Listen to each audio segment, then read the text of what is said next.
Female characters in this anime are very special. One has a hot personality and figure, who always points a gun at the male protagonist and forces him to date her, while another forcibly kisses the male protagonist and gives him the ability of thought reading by the identity of a princess. There are also 4 fairies of Elementaria with sexy bodies and no man can resist their beauty. Will these girls become the male protagonist's harem? Like this video, and let's move on to today's recap. The male protagonist, Seiya, used to be a very famous child star. Because of his excellent grades and handsome appearance, he becomes very narcissistic. One day, he receives a date invitation from a transfer student, Sento. At first, he thinks she has a crush on him. Unexpectedly, she invites him to Amagi Brilliant Park, which is a dilapidated amusement park. More terrifying, she even threatens him with a gun. Obviously, she doesn't like him. Forced by Sento, he follows her to the park. Maybe Sento chooses the place for her own reasons, but for him, today's experience is terrible. The facilities here are so old that even the tracks of the train are derailed. The surroundings are also terrifying without any joyful atmosphere that an amusement park should have. What irritates him most is the mascot of the park, Moffle, who is very arrogant and always annoys him. After finishing all the recreation facilities, he grumbles that it is a miracle that the park doesn't close down. In contrast, Sento enjoys the park very much. Before leaving, Sento suddenly offers to try the potato croquettes here. Surprisingly, the dish is delicious. As a result, Seiya decides to follow her advice and visit the people who made the dish. But what he doesn't know is that Sento just wants him to visit the park's owner, Latifah. After the meeting, Latifah asks Seiya to become the new manager of the failing Amagi Brilliant Park. It turns out that the employees of this amusement park are all natives of Maple Land, the realm of magic, and Latifah is the princess. Not long ago, she received an oracle that only Seiya could save them. If the park does not exceed 250,000 visitors in the next 3 months, it will close down and residents will lose their accommodation. Seiya, as an atheist, does not believe in her. To prove her words, Latifah grants him magical abilities by kissing. Seiya soon clouds his mind. After seeing a childhood memory, he falls asleep.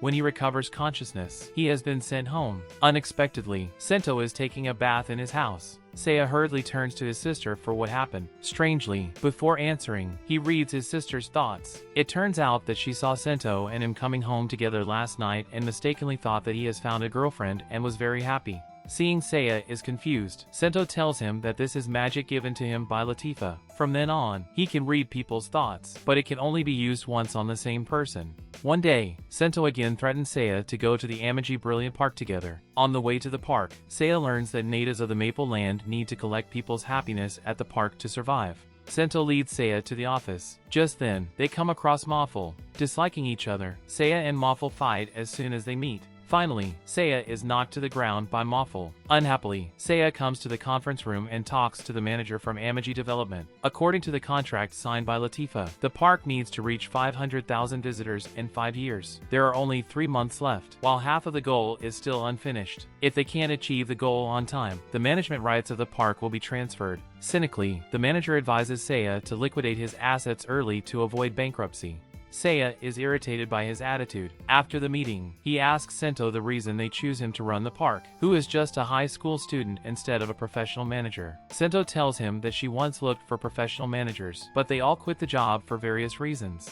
Hearing this, Seiya feels very helpless. Despite Sento's persuasion, he refuses to run the park. When he arrives at the bus stop, he finds that the staff has smoothed the corners of the chairs to prevent injuries to the children. Touched by their thoughtful actions, he can't bear to see them homeless. As a result, his mind changes. Meanwhile, learning that Seiya refuses to run the park, Latifah gathers all the staff and announces that the park is about to close. Although she promises to help them find new jobs, the staff feels very panicked since they will disappear if being forgotten. Latifah tries to comfort them but can do nothing. At this time, Seiya returns to the park. He accuses them of only complaining when encountering problems instead of changing the situation. To help them, he ascends to the terrace and announces that he is going to take over the park. He vows to achieve the goal of 250,000 visitors within 3 months. To unite and reach the goal earlier, anyone who doesn't follow his orders will be fired. Although shocked by his words, they have no choice but to follow him. After then, Seiya begins his renovation plan, and Sento works as his secretary. He suspends the park for a day to repair equipment and clean up, but Moffle is disgruntled at his approach, arguing that the park has never been closed since opening. If they close the park now, they will lose the trust of visitors. Thinking Moffle has a good point, Seiya asks him to attract visitors.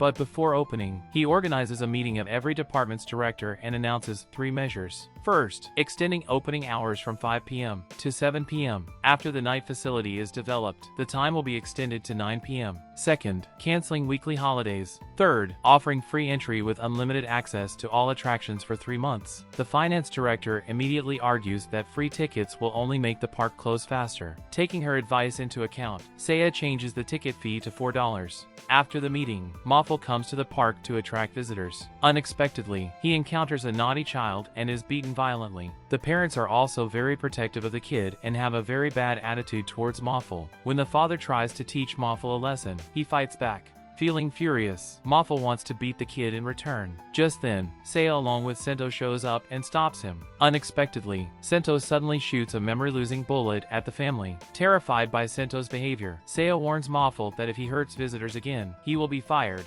Seiya's renovation of the park continues. He plans to make a swimsuit-themed promotional film to attract visitors. Even the dignified Latifah is forced to join them. After the film is finished, Seiya is suddenly beaten by Moffel. It turns out that Latifah is so weak that only the magic of the castle can protect her, while Seiya asked her to leave the castle filming a video. Having no idea about Latifah's condition, Seiya feels very guilty. However, during the conversation with Moffel, he never knows the reason for Latifah's illness. At first, the viewing number of the film is very low, but 3 days later, the number increases tremendously. It turns out that Seiya posts a video, which shows Moffel's conflict with the naughty child and his parents, and thus uses public opinion to attract viewers. The video strikes a chord with many people and also brings some revenue to the park. Seiya has always kept his promise in mind and is willing to do anything that can attract visitors. After Seiya's reforms and publicity, the park has attracted some visitors. However, there are still many problems that need to be solved. Seiya makes new signs, solves the insufficient food supply in the restaurant, and changes new equipment. Seeing this, Sento feels very guilty since as his secretary, she doesn't help him a lot.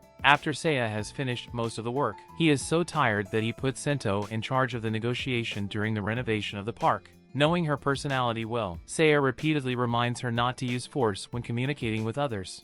Soon after, Sento starts to work. As Seiya is concerned, she uses force when communicating with other staff. She even hurts them instead of helping them solve their problems. Seeing this, Seiya criticizes her, thinking that she hinders him from achieving the goal. Sento feels very aggrieved. For her, all she does is to make the park better. After getting Seiya's rejection, she keeps silent, seemingly estranged herself from Seiya. Soon after, the park has problems again. Heavy rain causes the park to be flooded. Unfortunately, not long before, to reduce the budget, Seiya stopped a drainage pump so that the rainwater cannot be drained in time. It now takes a month to finish the work. Learning about the situation, Sento immediately starts working. Under her leadership, the rainwater is drained in less than a day. While resting, Sento expresses her feelings to Seiya. It turns out that she wasn't angry with Seiya. She keeps silent every day just because she doesn't know how to change her personality. As a soldier born into a martial arts family, she is used to dealing with problems with a strong arm. Hearing this, Seiya also talks about his experience. Seiya was once a well-known child star, but he chose to quit the job because he was afraid that he would lose his fame when he grew up, causing his parents to be disappointed. He tells Sento that there will be many setbacks during their life. Only by facing it positively can they become braver and stronger. Impressed by his positive attitude, Sento develops feelings for him. One day, Seiya holds a staff meeting to discuss how to solve the problem of insufficient funds. After then, he learns that there is a cave in the park with a lot of treasure inside. Therefore, he immediately leads the staff to the cave in search of treasure.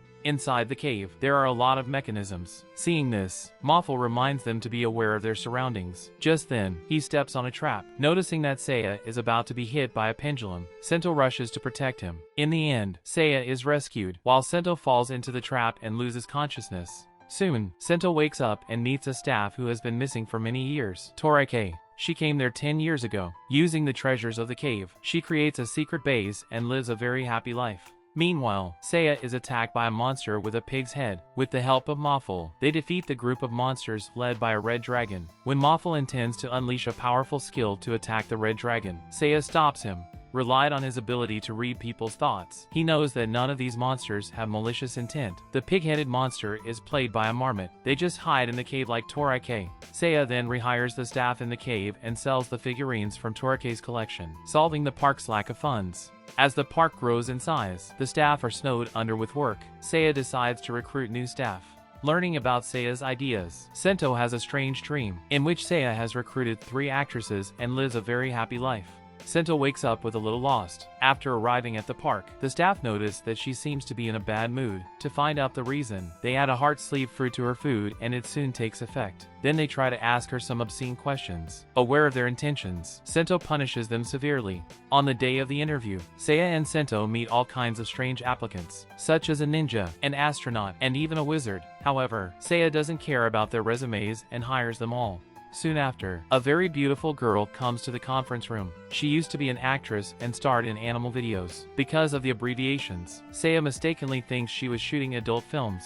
He wants to ask Sento's opinion but surprisingly finds that she looks very nervous. It turns out that the girl once appeared in her dream as a member of Seiya's harem. She is afraid that Seiya will fire her and choose a new secretary. But she is so shy that she dare not tell the truth. Although confused about Sento's actions, considering the lack of female staff at the park, Seiya hires the girl.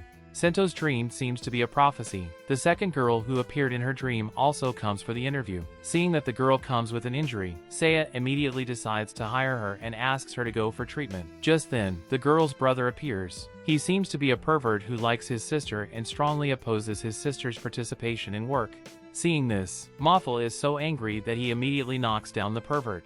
The last interviewee is the third girl in Sento's dream, Shina. She and Seiya are classmates at the same high school. She looks innocent and does not seem to have a scheming heart. Sento thinks that she is not as threatening as the other two girls. Therefore, he hires her with confidence. With sufficient funds and personnel, the park has an increasing number of visitors. Unexpectedly, the park's portal connecting Maple Land is washed open by the water, and a pirate ship appears in the pool. The captain, Tetsuhige, is a pirate with a bad reputation in Maple Land. Thinking that the appearance of the pirate ship is a show prepared by the park, visitors are looking forward to what will happen next. Tetsuhige kidnaps Latifah and even wants to snatch all the women at the park. The staff of the park immediately fight against him, but are defeated by the powerful firepower. After the victory, pirates hold a celebration feast, although being taken hostage. Thinking of it as a part of the show, visitors are very happy. Meanwhile, Seiya finds other staff who are not captured. They infiltrate the pirate ship and take over the guns. Sensing something goes wrong, Tetsuhige grabs Latifah and intends to hold her hostage. However, before he could take action, he is sniped from a long range by Sento. As a result, he can only hurriedly order pirates to fight back.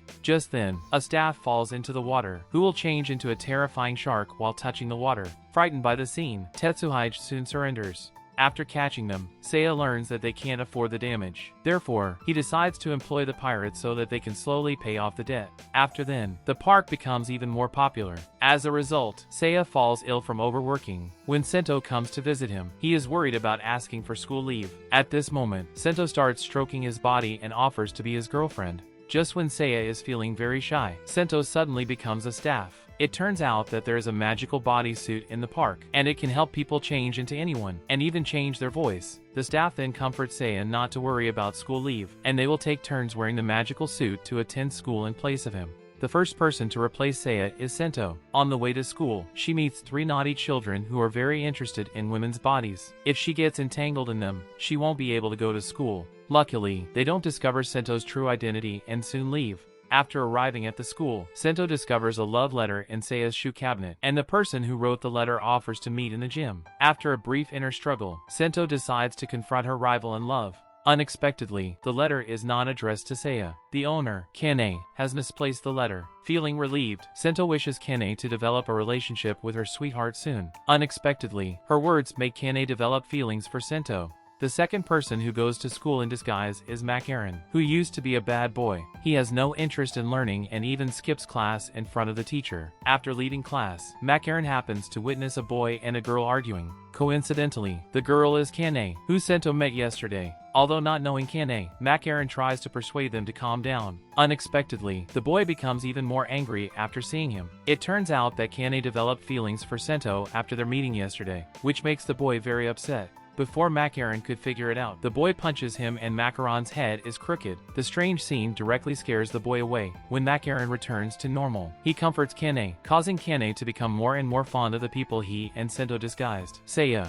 The third to be in the disguise of Saya is Tirami, who is very lustful. After seeing the young and beautiful high school girls, he can no longer restrain his desires. Unexpectedly, Kane mistakenly thinks that Tirami is Saya and confesses to him. Tirami is so impressed that he immediately takes Kane to a place where there is no one around and wants to have an intimate relationship with her. Just then, Sheena, who is passing by, witnesses the scene. Unaware that Tirami has disguised as Saya, she claims to tell Sento, speculating that Sento is Saya's girlfriend. Kane takes Saya as a playboy. She is so angry that she immediately leaves Tirami behind. The last day is Moffel's turn. Although he is much more reliable than others, Macaron and Tirami have left too many problems. He is blocked by Kane at school. She unites with some girls to teach Saya a lesson. Moffel doesn't want to cause trouble and immediately kneels to apologize to her. Unexpectedly, she rejects the apology and speaks out words he hates the most. Just when Moffel becomes angry and is about to lose control, the boy Kane once liked appears. He tells Kane that Saya deliberately disguises himself as a playboy to help them reconcile. Learning the truth, Kane forgives Moffel, but what she doesn't know is that the boy is played by Saya. Fearing that his reputation will be ruined by the staff, he uses magic props and rushes to the school to relieve Moffel. After recovering, Saya returns to work. One day, he discovers that the fairies of Elementario are performing very poorly. Hoping to see them have a tacit understanding, Saya implements a plan. Taking advantage of traps in the castle, Saya takes the fairies to a room. To open the door, they need to complete several games. The first game is related to singing. They need 300 scores in all to complete it, and if they fail, everyone will be punished. The Fairy of Water is very good at singing, therefore, she gets a very high score, while the Fairy of Earth and the Fairy of Wind are not as good as her, and they get normal scores. Only the Fairy of Fire has no musical talent and gets the lowest score. Because their combined score is only 291, they are all punished with electric shocks. To complete the game, they reformulate their strategy. Since the Fairy of Fire is unlikely to improve her musical talents in such a short time, the other three have to work hard to get a higher score. With their joint efforts, they complete the first game.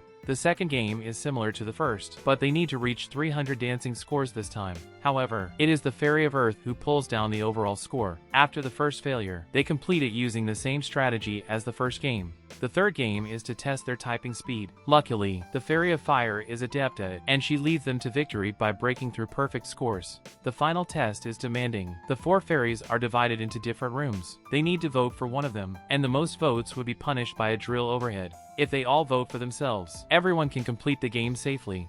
Not knowing who to vote for, the Fairy of Water feels very panicked. In the end, she recalls the time spent with other fairies and decides to vote for herself. Then all the rooms are opened. It turns out that they all vote for themselves. They complete all the games, and their relationship is enhanced. As a result, their perfect cooperation during the performance brings the house down. As time goes by, the business of the park gets better and better. Meanwhile, night equipment has been developed, making the park at night very dreamy, and visitors also enjoy their tours a lot. However, Latifah's body becomes weaker and weaker because of the curse brought by Maple Land. It turns out that the land used to be attacked by evil dragons. Just as the army was about to be defeated, a magician offered that he could kill the dragon. In exchange, he put forward a condition. If he killed the dragon, the king must marry Latifah to him. The king agreed to his request but immediately repented after the dragon was killed. What's worse, the king ordered the magician to be hunted down. The magician was so angry that he placed a curse that will gradually drain Latifah's power. As a result, Latifah needs to collect the happiness of visitors as a source of energy like other natives of Maple Land. And if the park goes out of business, she is likely to die. Hearing about Latifah's story, Saya feels very sorry for her. Therefore, he secretly vows in his heart that he would never make the park go out of business. After then, he holds a staff meeting. To attract more visitors, he extends the opening time to 24 hours. Unfortunately, the number of visitors never meets his expectations. Not understanding all the trouble Saya has taken, Moffel is very unsatisfied with his strict demands until Saya tells him that he extends the opening time to save Latifah. If the park gets closed, staff can move to a different place, but Latifah will die of energy exhaustion. Recalling the curse, Moffel finally understands his approach. In fact, Saya wants to save Latifah for another reason. It turns out that he had met Latifah in childhood. At that time, Latifah was crying. Although he didn't know the reason, he tried very hard to make her happy. Sadly, Latifah ended up only showing a very sad smile. He swore to her that he would find a way to save her. Seeing Saya in low spirits, Moffel wants to cheer him up. He reminds Saya that the natives of Maple Land will grow older. The reason why Latifah stays young is that the curse will restore her memory and appearance on August 1st of every year. Feeling very sorry for Latifah's experience, Saya becomes even more determined to save her. Soon, Saya finds a way to bring in visitors in a short period. The city will host an annual football match, which is cancelled this year due to the damage to the stadium's lawn. If the match can be held in the park, they will achieve the expected visitors number. Saya immediately approaches the team's managers. At first, he is unable to convince them due to his lack of negotiating experience, but later, he uses his ability to read their thoughts. He then offers to provide the team with a venue for free and even offers a huge amount of money to fund them. But in exchange, the audience should enter the stadium through the gate of the park. Attracted by his conditions, the managers accede to his request. Returning to the park, Saya orders to renovate the stadium. Soon, they plant high-quality turf, which makes the team's managers very satisfied. Soon after, Saya holds a staff meeting. He announces that the park is seriously underfunded. Therefore, he has sold the southern area of the park to earn money for the football game. Although feeling a little unsatisfied with it, everyone knows it is the only way they could survive. Under Saya's leadership, everything goes well. Staffs are busy with propaganda during the day while overhauling equipment at night. On the day of the match, the number of visitors reaches its peak. Every staff is desperately busy. Unfortunately, after the last visitors arrive, the number of visitors is still less than expected. It turns out that some visitors bought the ticket but do not come to the scene. But there are only a few hours left before the contract expires. Feeling anxious, Saya immediately asks all the staff to attract visitors, but the number is still far from expectation. Just then, Moffel makes a phone call and asks his friends to come. Seeing this, other staffs also invite their relatives and friends to the park. Unfortunately, the counter stops when there are 3 visitors short of reaching the target. At this time, the 3 naughty children come to the park. It turns out that they smell Sento. They pounce on Sento while shouting woman. Knowing that they come for Sento, Saya immediately grabs her hands. For the future of the park, Sento chooses to be the enticement. In the end, the park successfully reaches the goal of 500,000 visitors because of the arrival of the 3 children. Although dissatisfied with Saya all the time, Moffel admits that Saya is the savior of the park at this moment while the others are thrilled by the moment and they hug each other. Meanwhile, being hugged by the fairies of Elementario, Saya feels very shy. Soon after, Saya announces his departure. He used to think that with his ingenuity, he could easily make the park meet expectations, but in the end, it is up to everyone to save the park. He expresses his gratitude for the first time since he has been narcissistic for so long. Witnessing his change, everyone feels very happy. Except for his departure, Saya also brings good news. After the acquisition of the southern area, the acquirer decides to build a large shopping mall there, which will bring more visitors to the park. In the end, Saya finds Latifah. Knowing that she will lose all her memories at 0 o'clock, Saya feels very sad. Although saving the park, he cannot change Latifah's fate. Feeling Saya's mood, Latifah is very grateful for everything he has done. Just as 0 o'clock comes, Saya hugs Latifah. Surprisingly, Latifah does not lose her memory. The curse on Latifah disappears because of Saya's arrival. But the story of Amagi Brilliant Park doesn't end here. Soon after, Saya receives an invitation from the park and becomes the acting manager. Everyone here is working hard for the future of the park. They have made a new promotional video. Sento is preparing for a new show by the fairies of Elementario. Sheena is competing to win the kindergarten fall tour spot. On Saya's birthday, they hold a birthday party for him and Saya has thoroughly integrated into the large family. With all the cheers, he feels very happy. Amagi Brilliant Park is a typical anime about saving a world within a limited time. Although the outcome is known, each character fights hard in the face of desperation, and no one thinks of giving up. Perhaps the park will encounter other challenges in the future, but as long as everyone gets together, they will get through all the difficulties again. Who is your favorite character in this anime? Looking forward to your answer in the comment area. That's all for this video. Thank you for watching. Don't forget to like this video to help my channel out. Also, remember to subscribe to my channel. Your support is what motivates me to keep updating my videos. Bye!